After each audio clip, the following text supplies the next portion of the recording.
আমি ঝাড়গ্রাম জেলার এক বিচিত্র গ্রামে হাজির হয়েছি। গ্রামটার নামই সত্যি সত্যিই অদ্ভুত। আমি আমার ক্যামেরাম্যান, আমার সহকর্মীকে বলবো গ্রামের নামটা। দেয়ালের গায়ে সুন্দর করে লেখা আছে খোয়াবগা। কি সুন্দর নাম! এই গ্রামটা এই জেলার একটা বিশেষ পর্যটন কেন্দ্র। অনেকে এই গ্রামে ঝাড়গ্রাম ঘুরতে আসেন এবং বলা হয়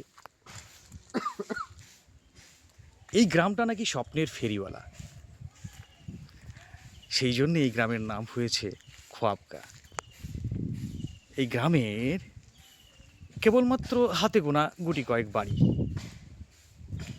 কিন্তু এই সমস্ত বাড়ির এক একজন লোক এক একটা শিল্পী।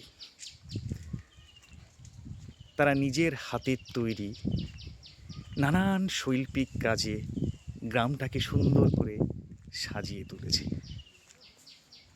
হয়তো বাস্তবে তারা এই সমস্ত জিনিসের দর্শন নাও করতে পারেন, কিন্তু হাতের তুলিতে সেই ভাবনাগুলো বেশ পরিষ্কার করে সবার সামনে তুলে ধরছেন।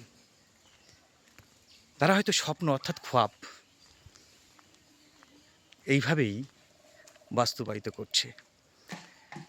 আমি ভেবেছিলাম যে এই গ্রামে এসে হয়তো আমি কোনো এক বিচিত্র স্বপ্নের সম্মুখীন হব, কিন্তু তা নয়।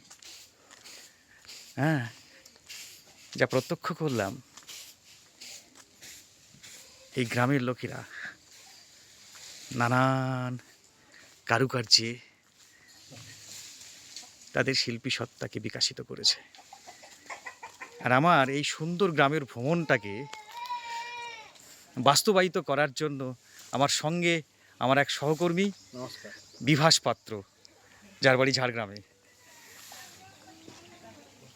আমি সবাইকে বলবো অবশ্যই ঝাড়গ্রামে যখন ঘুরতে আসবেন খোয়াবগাঁয়ে আসবেন, ভালো লাগবে। ধন্যবাদ।